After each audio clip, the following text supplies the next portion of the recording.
so my phone ran out of memory, so here's the part 2 to that. Some more bilateral body movements. 2. They can't see us. They can't even see us.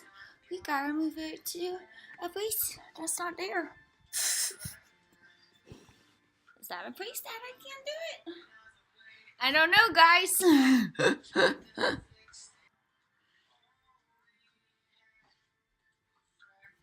Okay. 2. Gotta go. Okay.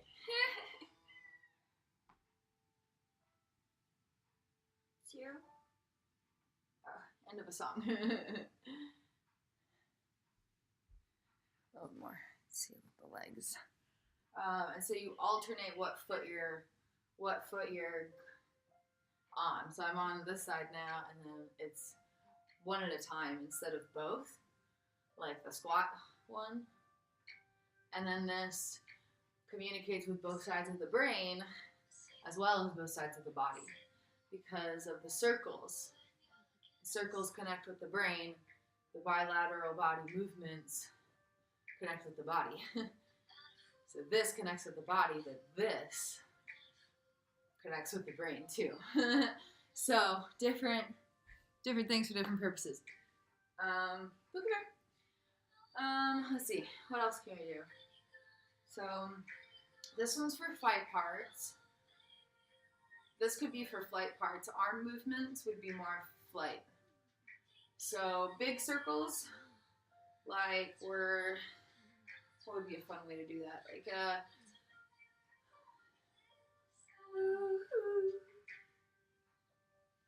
Like we are it could be like one of those big like at the car dealerships where they sell cars.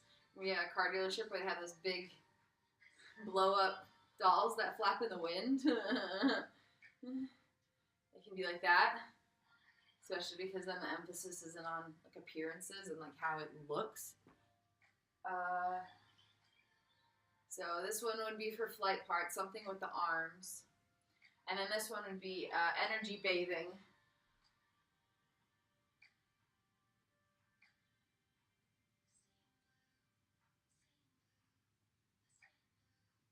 And that's less intense on the legs, so there's some variety.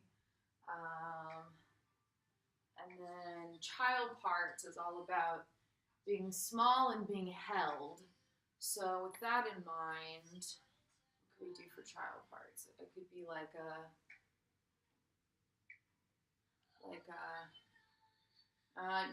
circles don't like that, don't work, but maybe with our arms around our heart chakra. 2 circles and then switch directions.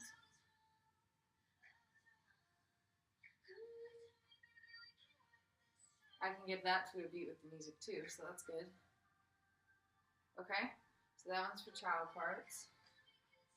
And then, what else we got?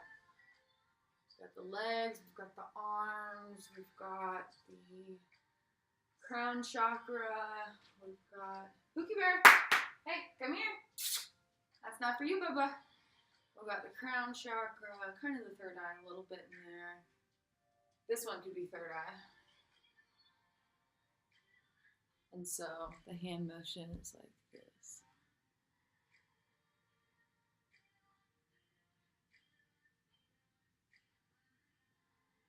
Something like that.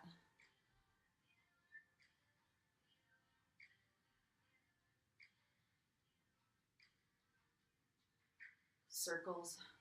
It's like pretend you're, pretend you're, I don't know, I'm not super tapped in.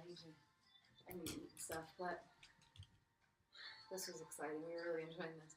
Kind of like, I don't know. We'll think of a fun way to explain this, but it would be like this, but then you do one arm at a time. And then we've got this one, and then this one.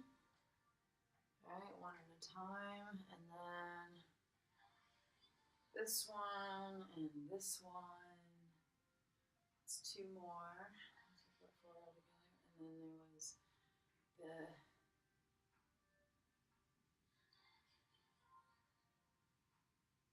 2 circles each way. Yeah, that feels right. That feels good to the energy system. Start recording. I think that's good. I think that's good for now. So we got at least five bilateral grounding body movements to be used for meditation and coping and dual awareness and different things. This is very exciting. Thank you so much for supporting the Kristen Chronicles as we strive to create Healing Journey Homeschool to be launched maybe in a few months or so. I'm trying not to focus on that as much as I want to know when this will be available, but I'm trying to lean into the process as hard as that is, and stop focusing on the outcome, because the outcome is not the investment. I am the investment. And so when I can invest in this time with my parts, in this time feeling the different energy in my body and learning about my body and learning about my energy system and learning about my mind and my brain and my consciousness and how they all interact and, all these different things, that's going to help my journey now and later. Whereas if I'm focusing on when will things be done, and the money and the specifics and all the I know my eye starts twitching as I talk about that. It stresses out our subconscious, and it's taking away from the now and the later, and so that's not going to help me. So I need to just lean into the process, be there for my parts, prioritize presence over productivity, show up unconditionally, know that this is all part of the healing process, and so this isn't my whole life forever, but this is where I need to be right now. So I need to embrace it now, but know that there's more to the story. That's really hard, because when I'm embracing this fully, it's like, this is all there is, I'm stuck here forever. And then when I'm dreaming about this, it's really hard to embrace it, because I'm just I want to be where it's good. But I need to know that this is good too. It's hard to know the goodness because my brain is doing some really scary stuff every day.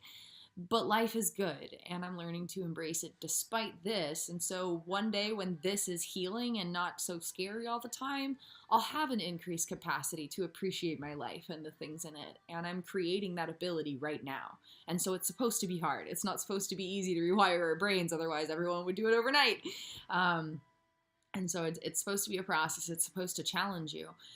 Because if it's not challenging, it's not rewiring. If you're just using the same neural pathways, it's not changing anything. And so we have to be challenged. And when we can rise up to those challenges and move through the fear, eye on the prize, but surrender to the journey, there's a lot more power in that place. And it can really help us in a lot of ways. Everything from managing our own stress and learning to appreciate the little things to daring to dream big and knowing how to stand up for our worth. It helps with all of it. So yeah, gonna go. Got less than an hour to eat and finish typing this essay and head off to Cairo for more treatments and experimentations. Wish us luck. Mwah. Love you guys. Thanks for being here. You guys mean the world to us. Literally, the world.